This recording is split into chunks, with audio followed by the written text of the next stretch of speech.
will be interesting too, because this is a conversation we're having earlier this morning about projections, media projections, the role of the media, how important the role of the media is in such situations, and of course in the nation as a whole, and what we have done in terms of the projection. They are not happy, I'm sure. Even though they cite Al Jazeera, he's talking generally about media houses that are calling the election for one particular political party, which of course is not their political party. What do you say to this? I think that nobody can force the media not to make their own projections, because like we keep saying, the media keeps informing everybody that they are projecting who from their analysis will win. I don't think the media has stopped any other person from doing their own tabulation of results and all of that. And this is expected. It's not only in Ghana that the media does that. I can understand. Yes, we all know who the official source is.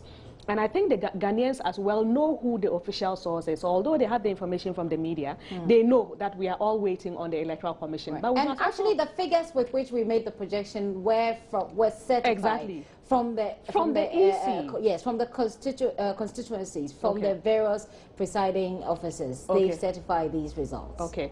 Yes, so I really don't get the issue. I can understand that if the elections are being called and it is not in your favor, you won't be happy. This is not the first time. In 2012, people were not happy that the elections were projected, that calls were made. So it is normal, I think. It was not a mistake, it was not wrong, it was correct. Not. It was correct. And the other thing is, maybe our institutions should also probably develop ways to be able to do their processes quicker and faster, because they do know that the media would have access to the results. And yes, so it's I think it is not fair to say that people should slow down for you. I think you should catch up with progress. People cannot go back to meet you. You have to be able to double your efforts to keep with the times. We are in the era of course, the role of the media is very obvious. So I can understand that, of course, that if you have contested an election and you are hoping to win, you are not happy. That somebody is calling the elections and it is not in your favor. This still goes back to the EC, that they should do their best to provide at least information so that everybody can relax. But of course, the media can. Nobody can stop the media from. Is it possible from a political scientist perspective to look at the psychology of this whole press conference and counter press conference, and then the issue about, and we've seen, and for those of you on radio, we saw on TV this gentleman addressing Mr. Japan Kojo, addressing the press conference, flying by party supporters, you know, with the NDC's flag, and we had shouts of one touch. You know, it's as if the euphoria, the feeling for victory, is it something that they're making up? Do you think they're making it up? Or do you think, are we able to go into the psychology of people like this based on political scientific reviews? Is it possible? I think propaganda is an integral part of politics. And every state has a propaganda machinery that projects the ideals of the state and then, protect the interests of that particular state. And political parties are usually the political institution that form government and govern a state. So definitely, they will definitely all have strategies that will make sure their supporters feel energized and then feel the fact that they are on the course of winning.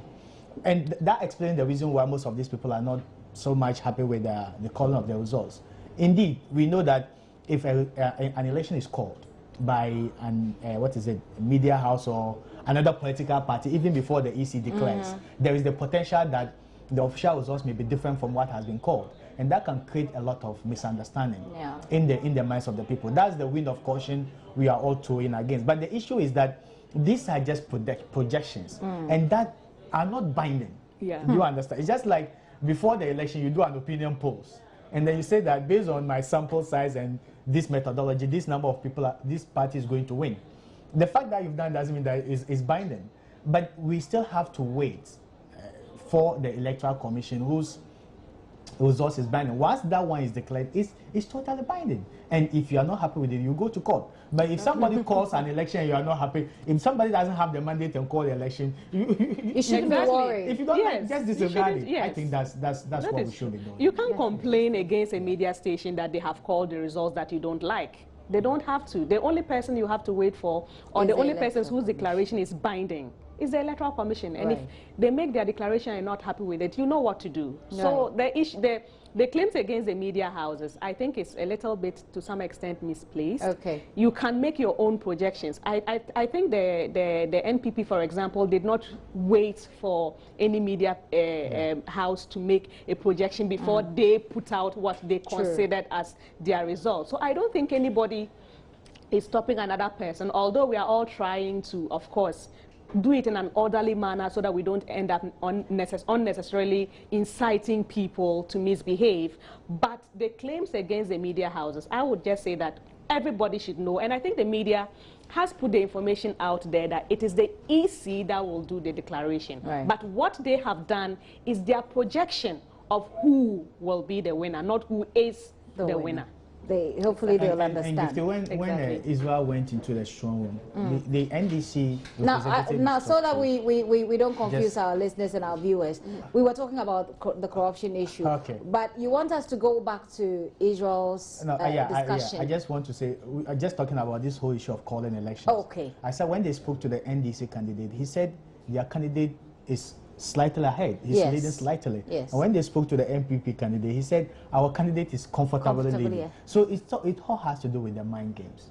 And political parties always make sure that they don't lose out. Okay. Yeah. So we're at the state of mind game plays. I mean, probably.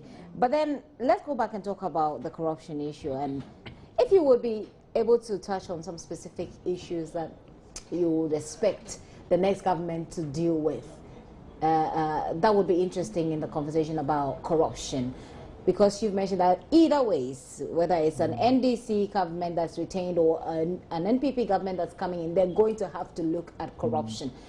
What are the issues? Are there any specific issues that you're looking forward to them addressing? I think one of the first things maybe, or one of the serious things, not the first, you'll have to look at is revising or actually enforcing our Public Procurement Act. I think we have an act that is very beautifully designed and then passed into a law. But to what extent are we guided by that particular law? So I think most of the leeway most of these corrupt practices happen is the way we do sole sourcing, rather than subjecting public procurement processes to the very rigorous provisions of the law. And once we are able to, I think the first thing we have to do is to make sure the law exists. The law is fantastic, but to what extent do we follow the law? And if we breach the law, so the first thing is strictly following and enforcing the law that we have, enforcing corrupt laws or laws that deal with corruption.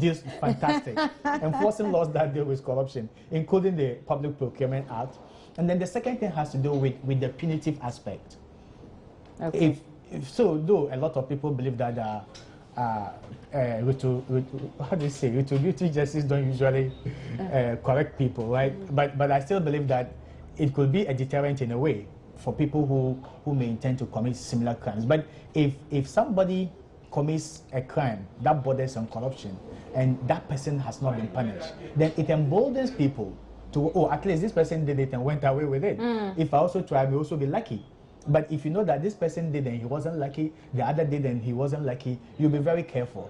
I'm not how sure this is, but I know in other countries, they say, including China, corrupt practices is amount to death sentence. Yes. And that is so harsh.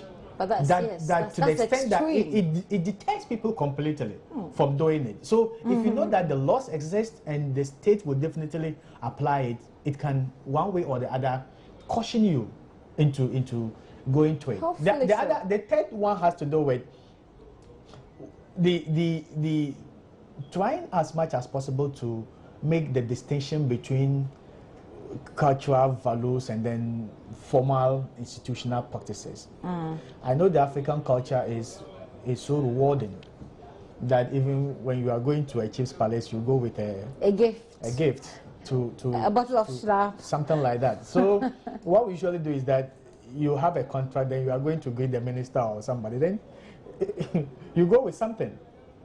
If I, depending on the intensity of the fatness of the envelope that you go with, that has the potential or the size of the goat. Of the size of the goat, whether it has a very long beard, and then whatever goat it is, whether it's Sokoto, Budali, or Adamawa Highlands, then it has a potential of influencing. And those are very tricky things that once we get used to them, then it encourages us to go for the bigger catch. So once we are able to make that distinction and strictly enforce those particular laws that exist to protect the public purse, I think we'll be making a headway towards fighting corruption. Mrs. Kasatia, I know you want to react to this, but then would you not say that it is the loopholes in the laws that makes it very easy for people to work around it and to abuse those loopholes? Okay, I actually think that it is in a lot of our laws, we give a lot of discretion to the persons that we entrust power or the duty to do certain things. And because of those discretions, I have always complained that the discretions are too many. If you look at, they are too wide. If you look at the kind of discretion that we give, it is almost as if we expect some angelic kind of person who is going to do the right thing at the right time and at all times. But our history has shown that that hasn't been the case. Yeah. We have laws, for example. What has usually happened is that our laws have been enforced, but how have they been enforced? Selectively. Okay. So it's as if our laws exist because you have that discretion to decide who to go against and who not to go against and why. What has usually happened is that the officers who are required to act go against their enemies or their perceived enemies. That is the time that they use the law to virtually, and if they decide to come after you, you can virtually not escape. And then, of course, if it is their friends and family as well, then they exercise the discretion not to take action. So I think we have to look at the discretionary powers that we give. In some situations, you have to give discretionary powers, but we should look at the ambit of the discretion that we give. Another issue, like Alidu pointed out, is the cultural values, especially the one surrounding gifts. Sometimes it's very confusing because we know that in our cultural situation, people like to give gifts. And it is not all the time that, most of the time, they just intend it as a gift. It's not that they want to bribe you. Really? But yes, I've come across situations. There are some of them that they just, if you go to a village, for example, if you go to, like when I go to my village, for example, there are so many people who come with all kinds of gifts. Okay. They just want to give you a gift. Just because they like you. Yes. But when you're going to somebody and you expect them to do something for you, and then you go with a gift, you obviously won't just go to, give them a gift for the sake of it. It depends. I have met people who have explained that in their culture, like if you are going to the chief palace, for example, you can't go to the chief palace empty-handed. I mean, in my culture, it's not as if you are going, whether you want the chief to do something for you or you don't want the chief to do something for you, you can't go there empty-handed. It is expected that you take a gift. Okay. So at that time, when the person is taking the gift, it is presumptuous to say that the reason why they are taking the gift is to corrupt. Yes, there are instances when it is supposed to be corruption, or the person intends to corrupt. There are instances where it is just a gift. That is where law will become important. Okay. So we should be able to make laws that give a certain threshold, so that we know that these are these kinds of gifts are acceptable. For example, if you bring a pen. But these other kinds of gifts, and so we should be able to find some fine line where we can make threshold and then educate the people on these thresholds. Otherwise, it becomes sometimes very tricky. Yeah. If you're a politician, for example, and you go to a Durbar and the people give you a very expensive smoke. If you say, I am not going to take the smoke, the people may feel offended. They may interpret it to mean that you don't want to have good relations with them. And the issue of gifts is one of the things that the NDC had to deal with, especially during the campaign, because of that story, the story that we broke here on Joy News about the president having accepted a car gift from a Burkinabe who then got contract and all of that. How do we deal with the issue of gifts to institutions or to officials, public officials in this country? Is there a holistic way to look at it so that people, like you're saying, it's part of our culture, that, just brought a gift, but then how can we merge the two and make sure that it is working in our interest and not pushing or not encouraging corruption per se? That's when regulation becomes important. So, for example, if you go to such instances, maybe the regulation should be that in that institution that when you bring it, you give the gift to the institution, that you don't keep it personally.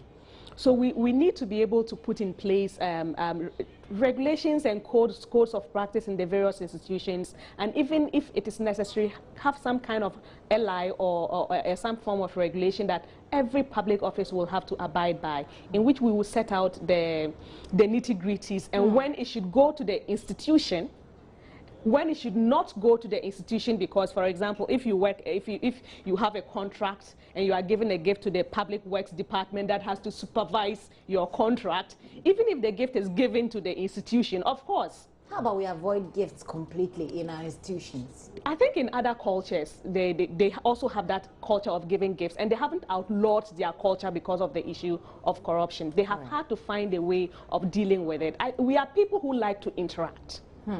And so I think it is not necessarily a case that it should be outlawed. It's just that we need to be able to make, and I don't think gifts are outlawed in any culture or in any country. In every country, they just have rules and regulations as to how to deal with the gift. So we cannot outlaw it. It completely. Thank you very much. You're listening to us on Joy 99.7 FM and on Love 99.5 FM in Kumasi. We're also on Joy News on TV. You can catch us on ABN TV, also in UK and across Europe. And we're also on DSTV 421.